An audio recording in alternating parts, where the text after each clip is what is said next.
गृहीतो ग्रमहाचक्रे दंष्टो दध्रत वसुंधरे वराह रूपणी शिवे नारायणी नमोस्तुते। ये जो शक्ति है यहाँ पर बाराही सौम्य स्वरूपा महाकाली है। कालीचौड़ इस जगह का नाम है। सप्त ऋषियों की यह तपोभूमि है। मार्कंडेय ऋषि का किसी समय में यहाँ पर गुरुकुल चला था। बाद में बीच में इस जगह का मतलब क्या हुआ, कैसे हुआ, किसी को कुछ पता नहीं। युग परिवर्तन हो गया, यह जगह यहीं पर रह गई। पहले यहाँ क्या था, कैसा था, किसी को पता नहीं। 1930 में कलकत्ता में कोई बाबा थे, उनको सपने में जाके मैया ने यहाँ का वृत्तांत सुनाया कि मैं सौम्य स्वरूपा भगवती बाराही रूप में नैनीताल जिले के हल्द्वानी महानगर के गौलापार के पूर्व उत्तर के भाग में पहाड़ी में मेरा वास है। मुझे यहाँ आके वहाँ से मुझे पूजन में लो। मैं किसी पेड़ के नीचे जड़ पर स्थापित हूँ। वहाँ से वो बाबा यहाँ आए और उस पेड़ को यहाँ पर ढूंढा। जब वह पेड़ यहाँ पर उनको मिल गया, करे उस पेड़ की जड़ में से उनको काट के मैया को स्वयंभू प्रकट हुई बाराही रूप। उसके बाद से वो बाबा यहाँ पर रहे। उन्होंने तप किया। कहते उनके तपोबल से कहते हैं उनने अपना अग्नि चारों तरफ जला के बीच में बैठ के अपने आप को मतलब मोक्ष को प्राप्त हो गए। कह रहे उनका कहीं पर कोई निशान भी नहीं रहा, वो गुप्त हो गए बीच में से। राम कुमार लाला नाम के उनके कोई प्रिय भक्त थे हल्द्वानी के, उनको यह कार्यभार सौंप दिया कि आगे ये मंदिर की देखभाल तुम करोगे। तो आके दिन में मंदिर में आके पूजा पाठ करके आरती करके मैया की और निकल जाते थे। रहते यहाँ कोई नहीं थे, कह रहे वीरान जंगल था। तो उन्हीं के सानिध्य में कोई गढ़वाल से पंडित जी आए कहते हैं, कह रहे उनको यहाँ पर रहने के लिए कहा कि आप रह सकते हो इस जंगल में। उनने कहा कि यह मार्कंडेय ऋषि की तपोभूमि है और मार्कंडेय ऋषि के नाम से यहाँ पर एक धुनी स्थापित कर दो जो अखंड जलेगी मतलब, और उस धुनी के सहारे एक कुटिया बना दो, उसमें मैं रहूँगा और माँ की सेवा करूँगा। तो तब यहाँ पर एक धुनी की स्थापना हुई, जो धुनी आज भी है, जिसमें प्रवेश वर्जित है आगे लिखा हुआ है। उसके अंदर धुनी आज भी है। वहाँ दिया भी जलता है, अखंड ज्योत भी, सुबह शाम हवन होता है। वहीं से मैया की आरती शुरू होती है। उसके बाद से फिर जब यहाँ पर आए तो उनने देखा कि यहाँ मतलब बड़े बड़े सांप आ रहे हैं, अजगर आ रहे हैं, शेर आ रहा है, रात में किसी को ठहरने न दे, इस तरह के यहाँ पर मतलब कुछ उपद्रवी लोग भी आने वाले थे। तब मैया ने उन्हीं से प्रकट होकर कहा कि आप चिंता मत करो, मेरा जो सौम्य स्वरूप है वो तो है, लेकिन मेरा ही एक रूप और है, रौद्र रूप। आप उसकी यहाँ पर प्राण प्रतिष्ठा करो हैं। उसके बाद से यहाँ पर कोई मतलब विघ्न के ऐसे तत्व नहीं आएंगे मतलब। तब जाके यहाँ पर चंडमुंड विनाशिनी महाकाली का रौद्र रूप की स्थापना हुई। इस तरह से ये दो स्वरूप हो गए मैया के, एक तो स्वयंभू सौम्य स्वरूपा भगवती बाराह स्वरूपनी और दूसरा रौद्र स्वरूप चंडमुंड विनाशिनी महाकाली। इस तरह से रौद्र स्वरूप महाकाली जो है वह इस परिसर की रक्षा करती है। यहाँ की इसके अंदर मतलब बाहर से हाथी आएंगे, बाहर से घूम के निकल जाएंगे, शेर आएगा वो भी बाहर निकल जाएगा। कोई लोग आएंगे जिनको मैया ने दर्शन न देना हो, वो इसके परिसर के बाहर से घूमेंगे, निकल जाएंगे। उनको यह भी पता नहीं चलता कि कालीचौड़ में मैया काली है कहाँ, यानी दर्शन ही नहीं कर पाते।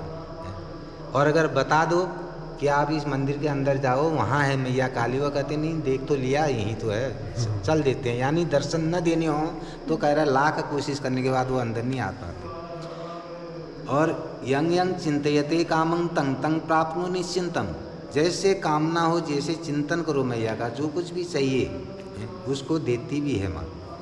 और भक्तों को लाने का क्या है कि जब उस समय जो शास्त्री जी यहाँ काम करते थे, कहते हैं उस समय उनने कई लोगों ने कहा कि इस जगह के बारे में इसका विस्तार हो जाए, इसलिए लोगों को बताओ दूर दूर जाके, जिससे कहानी का पता चले तो लोग यहाँ भक्त आएंगे। तो उन्होंने एक बात कही, कहते हैं कि इस जगह के बारे में किसी को बताने की ज़रूरत नहीं है, क्योंकि यहाँ पर क्या है कि मैया खुद ही अपने भक्तों को खींच के ले आती है। ऐसे कई कहानियाँ हुई कहते हैं यहाँ पर। एक कहानी कहते हैं कि किच्छा में कोई सेठ जी थे, उनका एक बेटा हुआ। वो बेटे को माँ भगवती ने ले लिया और बेटा उनका छोटा सा है, 8-10 साल का, कह रहा है मुझे काली चौड़ ले चलो, काली चौड़ ले चलो। उनके जो माँ बाप हैं उनको पता ही नहीं कि काली चौड़ है कहाँ, कह रहे हल्द्वानी में है।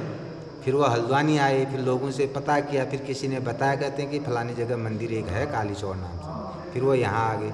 यहाँ आके बाद उनसे पूछा कि क्या करें, अब बताओ मैया। तो उन्होंने कहा यहाँ पर ऐसा करो, भंडारा कर दो, अखंड भंडारा।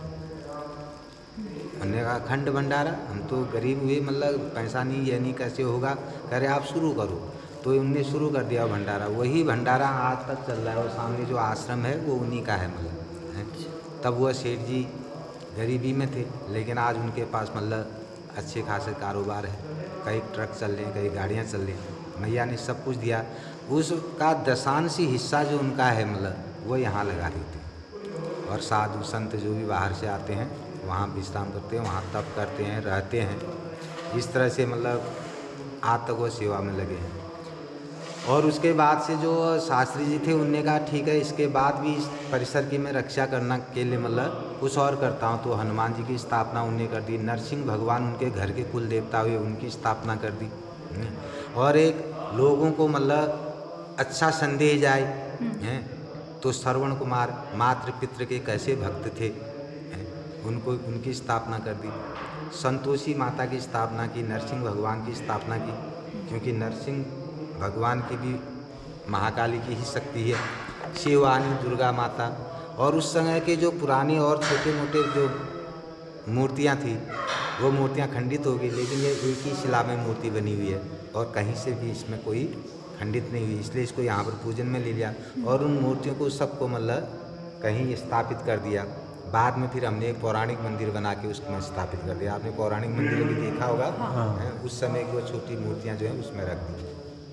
बाकी जो बाहर मूर्तियाँ हैं उनकी सबकी प्राण प्रतिष्ठा हुई। इस तरह से काली चौड़ धाम में अपने आप में ही मतलब एक ऐसी शक्ति है जो कई भक्तों को मतलब खींच के लाती है, जिनके बारे में वो कहते हैं हमें पता ही नहीं था, हम कहीं और जा रहे थे, भटकते हुए किसी ने बताया एक मंदिर है और हम ऐसे यहाँ आ गए। कोई किसी रूप में आता है, कोई किसी रूप में आता है, लेकिन जिस तरह से भी यहाँ जो भी पहुँच जाता है उसकी मनोकामना पूर्ण हो जाती है। सिद्धिपीठ है, एक शक्तिपीठ होती है, एक सिद्धिपीठ होती है। शक्तिपीठ में हम कोई मनोकामना करते हैं, उसकी हमको प्राप्ति होती है। हमने एक बेटा मांगा इसी शक्तिपीठ में जाके, मैया एक बेटा हो जाए हमारा, है? तो उसकी कृपा से बेटा हो जाएगा, लेकिन कैसा होगा ये नहीं कह सकते। कल को बड़ा होने के बाद माँ बाप के संस्कार उसमें कैसे पड़े, क्या पड़े, उससे वो विचलित होकर मतलब पुत्र तो हुआ लेकिन कुपुत्र भी हो सकता है। लेकिन यह सिद्धिपीठ है, यहाँ से जब मैया पुत्र को प्रदान देती है उनको, तो रिद्धि सिद्धि भी साथ में उसके आएंगे। वो मतलब मैया का भक्त भी होगा, उसके संस्कार भी ऐसे होंगे। तो यह महत्व हुआ सिद्धिपीठ का। मतलब तो सिद्धिपीठ है, स्वयं भू माता है ये मतलब, और भक्तों को स्वयं यहाँ पर लाती है। और चमत्कार इसका है कि बड़े बड़े यहाँ दानी लोग आते हैं जो कहते हैं हम ऐसा कर देंगे वैसा कर देंगे, लेकिन उनका पैसा ही नहीं लगता यहाँ। उनके मनोकामनाएं उनके मन में ही रह जाती है। एक बार आएंगे हम यहाँ पर, यह एक भव्य मतलब मंदिर बनाएंगे, वो